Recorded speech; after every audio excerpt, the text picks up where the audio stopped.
할렐루야, 복된 새벽입니다. 새벽 기도회를 주님의 이름으로 시작합니다. 함께 은혜받을 하나님의 말씀 신약 마태복음 9장 35절부터 38절까지 받들어 봉독합니다. 예수께서 모든 도시와 마을에 두루 다니사 그들의 회당에서 가르치시며 천국 복음을 전파하시며 모든 병과 모든 약한 것을 고치시니라. 무리를 보시고 불쌍히 여기시니 이는 그들이 목자 없는 양과 같이 고생하며 기진함이라. 이에 제자들에게 이르시되 추수할 것은 많되 일꾼이 적으니 그러므로 추수하는 주인에게 청하여 추수할 일꾼들을 보내주소서 하라 하시니라. 아멘. 할렐루야. 오늘도 참으로 좋은 날입니다. 우리 모두 성령 충만하셔서 하나님의 기쁨이 되시는 은혜로운 하루 되시기를 축원합니다. 저를 따라하셨습니다. 오늘도 나와 우리 가정 우리 교회에 기적이 일어납니다. 오늘도 나와 우리 가정 우리 교회에 기적이 일어납니다. 아멘. 저는 본문 말씀을 통해서 추수할 일꾼들을 보내주소서라는 제목으로 사순절 기간 함께 은혜를 받고자 합니다. 예수님은 영원전부터 말씀으로 계신 성자 하나님이셨습니다. 때가 참에 동정녀 마리아의 몸에 성령이 임하셔서 성육신하여 베들레헴 마구간에 태어나셨습니다. 성육신하신 예수님께서는 아담의 원자가 없는 완전하신 분이십니다. 요한일서 3장 5절 그가 우리 죄를 없애려고 나타나신 것을 너희가 아나니 그에게는 죄가 없느니라고 했습니다. 오늘 우리가 사는 시대에 기독교를 더럽히고 또 복음을 더럽히고 또 이단 사입이 자칭 메시아 그리스도라고 하는 그런 거짓 선지자와 척거도가 많이 지금 일어나고 있습니다. 한 가지 분명한 사실은 그들은 모두가 다 아담의 씨를 갖고 원죄라는 것입니다. 그러나 예수님께서는 아담의 원죄로 탄생하신 분이 아닙니다. 하늘에서 오신 죄 없으신 분인 걸 깨닫기를 바랍니다. 요한일서 3장 5절 그가 우리 죄를 없애려고 나타나신 것을 너희가 아나니 그에게는 죄가 없느니라고 말씀하셨습니다. 성육신하신 예수님께서는 한 살부터 30세까지 사적인 삶을 사셨습니다. 이걸 사생이라고 합니다. 그러다가 30세쯤 세례를 받으시고 성령을 받고 난 다음에 십자가에 달려 죽으시고 무덤에서 부활할 때까지 공적인 생애를 사셨습니다. 우리는 그걸 공생애라고 하는 것입니다. 예수님께서 세례 요한에게 세례를 받으시고 요단강에서 올라오실 때 무슨 일이 일어났습니까? 성령이 비둘기같이 예수님에게 임하셨습니다. 성경 마태복음 3장 16절 예수께서 세례를 받으시고 그 물에서 올라오실새 하늘이 열리고 하나님의 성령이 비둘기같이 내려 자기 위에 임하심을 보시더니 하늘로부터 소리가 말씀하시되 이는 내 사랑하는 아들이요 내 기뻐하는 자라 하시니라고 하셨습니다. 성육신하신 예수님께서는 성령이 함께 하심으로부터 놀라운 기사와 이적과 표적의 사역을 하셨습니다. 성령이 임하시기 전에는 예수님을 통해서 기사와 이적과 표적이 한 건도 일어나지 않았습니다. 그런데 성령이 비둘기같이 임하시고 주께서 성령으로 예수님과 함께 하시고 난 다음부터 전혀 다른 삶을 사셨습니다. 기사와 표적과 이적을 행하시는 심지어 죽은 자를 살리시고 무리를 걸으시고 예수님을 쳐다만 봐도 악한 귀신들이 벌써 예수님의 정체를 알고 나를 벌써 괴롭히십니까? 하시면서 귀신들이 예수님을 다 알아본 것을 볼 수 있는 것입니다. 예수님께서는 자신의 비전을 함께 나눌 12 제자를 택하여 그 12 제자에게 하나님의 나라 가치를 심어주고 그 12 제자에게 비전을 나누어 주었습니다. 그런데 그 하나님 나라 가치와 비전을 나눠줄 때 하루아침에 이식되지 않았습니다. 그래서 예수님은 3년 동안 같이 자고 예수님은 3년 동안 같이 걸으면서 그들에게 하나님의 나라 가치를 심어주고 또 하나님의 나라 비전을 나누어 준 것을 볼 수 있습니다. 예수님께서는 예수님을 따르는 제자 가운데 어부가 4명이 있었습니다. 베드로와 야고보와 요한과 안드레, 그 제자 그룹 가운데 4명의 어부였습니다. 또 한 사람은 남의 돈을 뜯어먹고 사는 세리였습니다. 그러니 예수님의 그룹에서는 어떻게 딱히 이렇게 사회적으로 덤방 있고 배움 있고 유식한 사람을 내놓을 만한 사람이 없었습니다. 예수님은 자기가 함께 할 사람, 예수님은 자기와 함께 비전을 나눌 사람을 주님이 택하였던 것입니다. 예수님께서는 3년 동안 그 제자들에게 3가지를 보여주셨습니다. 첫 번째는 여러 도시와 마을을 다니면서 유대인의 회당에 들어가셔서 늘 가르치셨습니다. 왜냐하면 하나님의 나라를 가르치지 않고는 이식이 되지 않았기 때문에 그렇습니다. 둘째로 예수님께서는 수많은 각동각처에 다니면서 천국 복음을 친히 전파하신 데 본을 보여주셨습니다. 뿐만 아니라 모든 병과 약한 것을 고치시는 모습을 친히 보여주시고 너희들도 나가서 내가 했던 대로 고치고 약한 자를 도와주라고 말씀해 주었던 것입니다. 마태복음 9장 35절 예수께서 모든 도시와 마을에 두루 다니사 그들의 회당에서 가르치시며 천국 복음을 전파하시며 모든 병과 모든 약한 것을 고치시니라. 오늘날 목회자는 예수님의 목회를 따라하고 있습니다. 가르치는 사역, 복음을 전하는 전파하는 전도 사역, 셋째로 힐링, 치유의 사역을 반드시 3가지를 해야 하는 것입니다. 이것은 예수님의 목회를 우리 시대의 목회자들이 반드시 가르치고 복음을 전하고 병든 자를 고치는 이 3가지 사역은 반드시 해야 된 것입니다. 예수님은 백성들을 향해 늘 불쌍히 여기시는 마음을 갖고 사역하셨습니다. 예수님께서 백성들을 볼 때 어머니, 부모님 없는 자녀처럼 목자가 없는 방황하는 양떼, 이리 늑대, 맹수에게 잡혀먹을 수밖에 없는 그런 목자가 없는 양처럼 그 백성들을 그렇게 보면서 늘 불쌍히 여기고 늘 긍휼히 여기는 마음을 갖고 사역을 하셨습니다. 성경 마태복음 9장 36절 무리를 보시고 불쌍히 여기시니 그렇습니다. 오늘 저와 여러분들도 많은 사람들을 볼 때마다 불쌍히 여기는 마음을 갖기를 축복합니다. 저 사람 왜 저래? 저 사람 왜 죄를 범했어? 저 사람 학교 폭력을 가해자가 됐어? 이렇게 비방하고 그렇게 하면 안 되는 것입니다. 불쌍히 여기는 마음을 가져야 되는 것입니다. 우리는 세상 속에서 남을 비판하고 정죄한 기술은 너무너무 마귀로부터 발전되었습니다. 그러나 긍휼히 여기고 불쌍히 여기는 마음은 전혀 없는 것입니다. 성경 마태복음 9장 36절 무리를 보시고 불쌍히 여기시니 이는 그들이 목자 없는 양과 같이 고생하며 기진함이라고 말씀하셨습니다. 예수님께서는 자신이 죄인을 부르러 오셨다고 말씀해 주셨습니다. 여러분, 예수님은 병든 사람, 가난하고 없는 사람, 못 배우는 소외계층, 세리와 죄인들의 친구가 되어주시면서 그들에게 희망, 비전을, 하나님의 가치를 나눠주기 시작했던 것입니다. 많은 사람들은, 바리새인과 서기관들은 예수님이 하는 일을 아주 싫음, 마땅치 않게 여기셨습니다.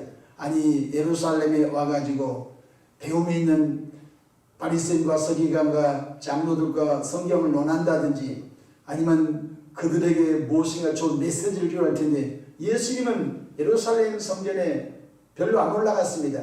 변방에 있는 갈릴리 나사렛 땅에서 병든 사람, 없는 사람, 정말로 소외계층의 그들의 친구가 되어 주신 것을 볼 수 있습니다. 성경 마태복음 9장 13절 너희는 가서 내가 긍휼을 원하고 제사를 원하지 아니하노라. 이 제사는 형식적인 제사를 말하는 것입니다. 아무 생각 없이 그냥 제사를 드리지 아니하면 모세 율법에 어긋날 것 같으니까 그냥 가치 없는 양을 잡아서 하나님 받으세요. 눈이 빠지고 꼬리가 없는 소를 잡아서 번제로 바치면서 하나님 나 번제 드렸습니다. 화목제 드렸습니다. 하면서 아무 뜻없는 번제물을 올리는 것을 보고 하나님께서 그들의 제사를 받지 않으셨습니다. 너희는 가서 내가 긍휼을 원하고 제사를 원하지 아니하노라 하신 뜻이 무엇인지 배우라. 나는 의인을 보러 온 것이 아니요 죄인을 보러 왔노라 하시니라고 하였습니다. 오늘날 교회에는 죄인들이 오는 곳인 줄로 믿으시 바랍니다. 소망 없고 또한 갈 길 몰라 방황하며 또 좌표를 잃어버린 선박처럼 여러분 떠돌아서 방황한 사람들 복음 전도자가 교회로 데려오면은 성령께서 그를 거듭나게 하시고 그 인생의 생각이 개조되고 마음이 개조가 되고 그의 삶의 방향이 개조가 되어서 그들이 성화의 삶을 통하여 하나님의 나라를 거룩한 군사로 세워져 간 줄로 믿으시길 바랍니다. 예수님께서는 추수할 영혼이 너무너무 많은데 주님의 가치로 무장한 사람이 심히 적은 걸 보고 탄식하셨습니다. 주님께서는 주님의 비전을 함께 나눌 일꾼이 심히 적은 것 때문에 늘 안타까웠습니다. 여러분 예수님 당시도 떡이나 먹으려고 수많은 군중들이 예수님을 따라다녔습니다. 오늘은 예수님께서 무슨 병을 고치나 오늘은 예수님이 어떤 귀신을 쫓아내는가 그것을 기사와 이적과 표적을 보고 재밌어서 그냥 수많은 사람이 따라왔지만 정작 하나님의 나라 가치로 살 사람 하나님의 아들 예수님과 동행할 사람들이 심히 적었습니다. 예수님께서는 그들의 마음을 다 읽고 있었으면 저놈들이 먹을 것을 쫓아서 나를 따라오고 있구나. 저 백성들이 오늘 또 무슨 기적을 행하는가 그거 구경 삼아 쫓아오는 거구나. 주님을 너무너무 마음이 아프셨습니다. 오늘날도 교회에 정작 예배를 드리러 간 것이 아닌 것입니다.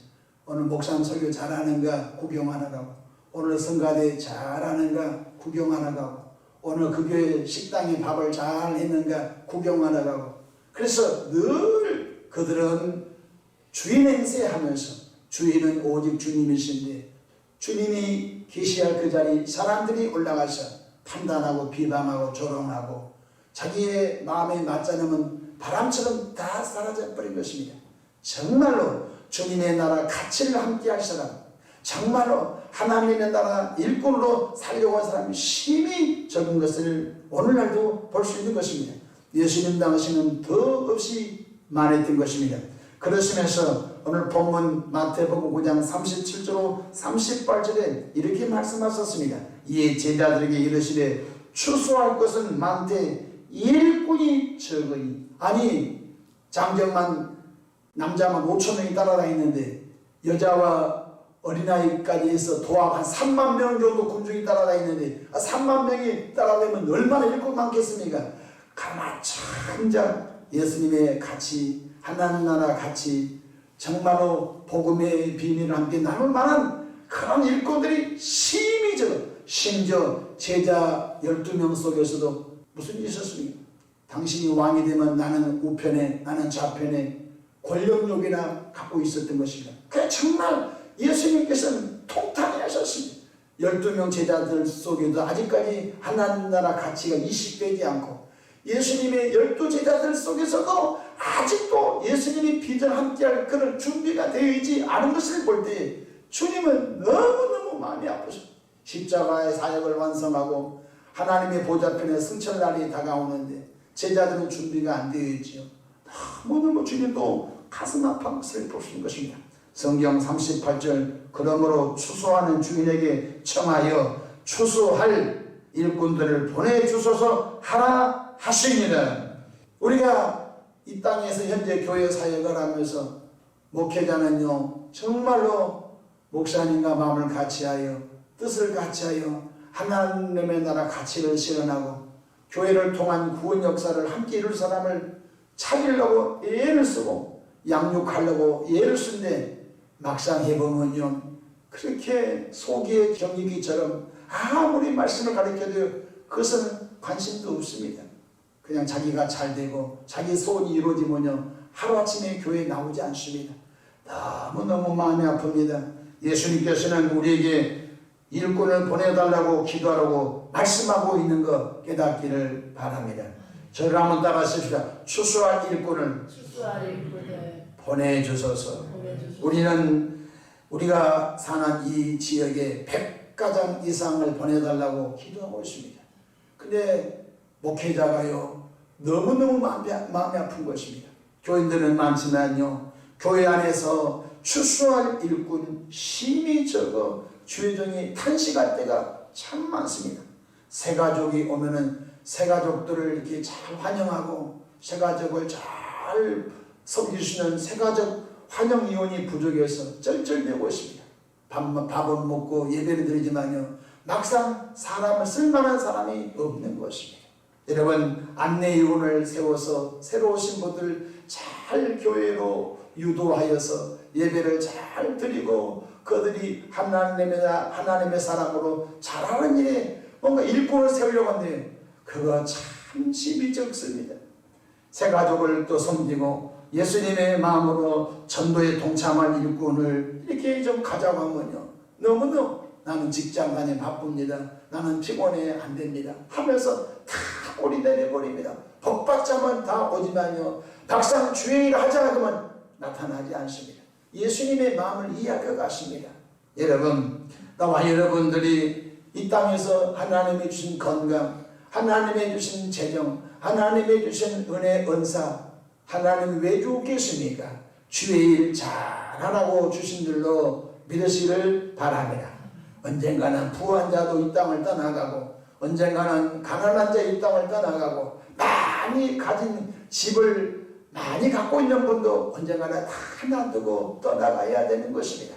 그러나 한 가지 기억하십시오. 이 땅에서 주를 위해서 충성하고 헌신한 분들은 하나님의 나라에 돌아가게 되면 그가 자기를 찾는 자에게 상 주신 이심을 믿으시길 바랍니다. 내가 죽도록 충성하라, 그리하면 내가 내게 생명의 멸류관을 주리라. 할렐루야. 약물이 본이된 사람에는 영광의 멸류관을 주리라. 또 사명의 길을 잘 가는 사람들은 의의 멸류관을 주리라. 복음 전도에 애쓴 사람은 자랑의 멸류관을 주리라. 그렇습니다. 이 땅에서 금같은 믿음으로 사는 사람은 금멸류관 주리라. 주님께서 모든 것들을 계산하여 상 주신 예수님을 믿으시기를 바랍니다. 새벽에 나오신 여러분들, 또 방송을 통하여 함께 동참한 여러분들, 정말 주님이 가시자는 곳에 갈 수 있는 그런 일꾼의 자세가 되어 있습니까? 여러분은 성공적인 신앙생활을 하고 있는 분인 줄로 믿으시길 바랍니다. 주님께서는 아십니다. 먹을 것, 입을 것, 마실 것, 여러분이 이 땅에서 필요한 것들을 주님이 아십니다. 그래서 주님께서는 마태복음 6장 33절에 그런즉 너희는 먼저 그의 나라와 그의 의를 구하라. 그리하면 이 모든 것을 너에게 더하시라고 말씀하신 걸 깨닫기를 믿으시길 바랍니다. 먼저 하나님의 가치, 먼저 하나님의 뜻을 이 땅에 성령으로 실현한 일에 노린하기를 축복합니다. 그러면 주님께서 먹을 것, 입을 것, 마실 것, 이 땅에서 사는 데 필요한 것들을 공급하실 줄로 믿으시기를 축복합니다. 아멘. 당신은 추수할 일꾼이 되었습니까? 주님께서 여러분을 아름다운 도구들로 사용하실 줄로 믿으시기를 바랍니다. 기도하겠습니다. 좋으신 사랑의 하나님 아버지, 은혜와 크신 사랑을 감사합니다. 새벽에도 눈을 비비며 하품하며 옷을 갈아입고 주 앞에 참석한 분들 일일이 기억하시고, 또 새벽 기도를 참여하려고 교회에서 지난 간밤을 하룻밤을 자면서 하나님 새벽을 찾은 저들 복을 주시되 주님께서 기뻐하시는 추수꾼들이 되게 하옵소서. 영혼을 구원하는 추수 일꾼 되게 하시고 하나님의 뜻을 잘 이루는 주의 일꾼들로 복나게 해주시기를 바랍니다. 하나님 저들의 의지도 안 됩니다. 성령의 권능을, 성령의 은사를 더해 주시옵소서. 이 새벽에도 마음에 쏜담아 귀한 예물을 동원합니다. 예물 속에 담기는 기도와 간구와 감사를 주님이 헤아려 받으시고 이 땅에 머무는 동안 하나님의 신령한 복과 땅의 기름진 복과 재능의 복과 건강의 복과 가정의 복과 자녀의 복으로 넘치게 축복하옵소서. 오늘도 원수 마귀야 교회 사역, 가정, 개인 사역에게서 떠나 갈지어다. 오늘도 하나님의 천군 천사로 진쳐 주시옵소서. 오늘도 평강이 넘치시기를 바랍니다. 예수님의 이름으로 기도하옵나이다. 아멘.